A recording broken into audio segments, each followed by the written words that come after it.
Hey guys, GoFit trainer Nima Tufan. Got a workout for you that does not take much time. It's wonderful and effective. So most of you watching are probably busy people. This is gonna be a great one for you. You do need two pieces of equipment. That is our GoGravity gym and our resist bar. Let's go over to the board. We're gonna talk about the format and what we're gonna be doing. So 15-minute AMRAP, that is gonna be the format. If you're unfamiliar with an AMRAP, that stands for as many rounds as possible. So you're gonna go through, obviously, one full set here is a round, and you're gonna repeat.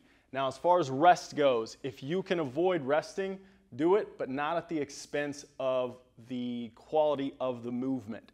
Again, you're racing against the clock, 15 minutes, so you're gonna try to limit the rest or eliminate rest altogether and continue through the rounds. You'll do every exercise for 10 reps and then move on. So 10 reps of our first one, move on, and so on. Now this is also great to use as a baseline workout because it is testing your performance in a set amount of time. So what I would do, especially if you're just getting started, the new year is upon us, I would set this up, track it, see how many rounds you hit down to the rep. So let's talk about the tracking again one more time because down to the rep might confuse you here. If I complete this 3 times through, of course that's 3 rounds, but what if I get to the curls, I get 5 reps in and the buzzer stops? That's not a complete 4th round. I'm gonna count that as 3 full rounds plus the 10 reps of these, another 5 reps of these, that's 15 reps.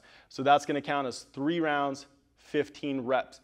And what you're gonna do with that, 4 weeks later, 6 weeks later, perhaps after training with us, you can come back, test it, and see if your performance has improved. This first exercise is gonna be our negative sit-up. So any movement with the word negative attached to it, we've got a positive phase and a negative phase of all movements. So when it says negative sit-up, we're gonna focus and put our energy into that negative phase.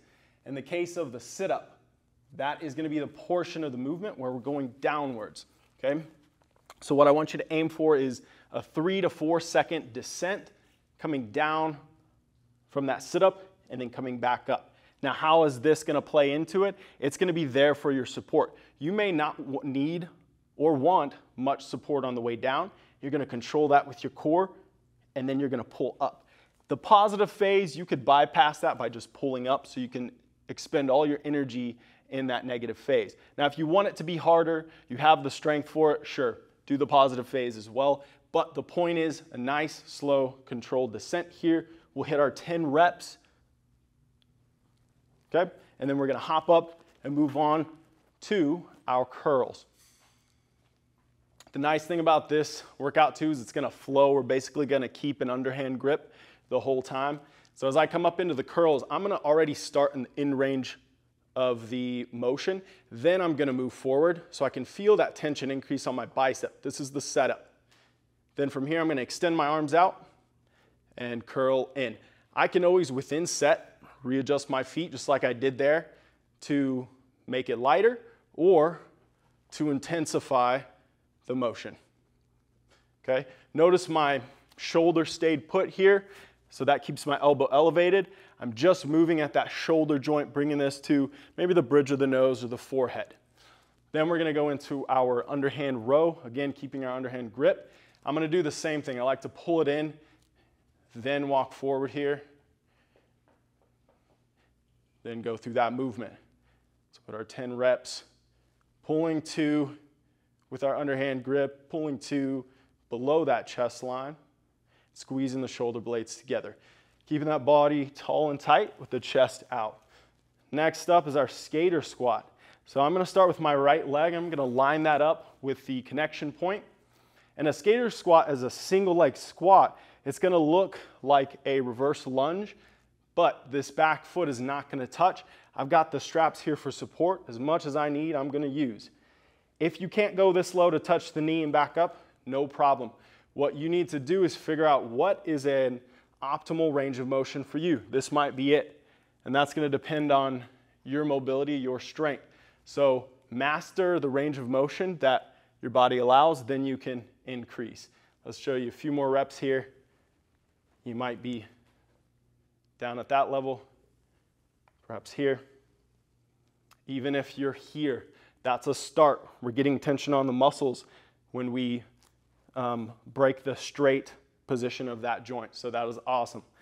Okay, and you always have this as support. We'll hit that other side, of course. Same motion. Let's go through a couple reps here, 2 to 3.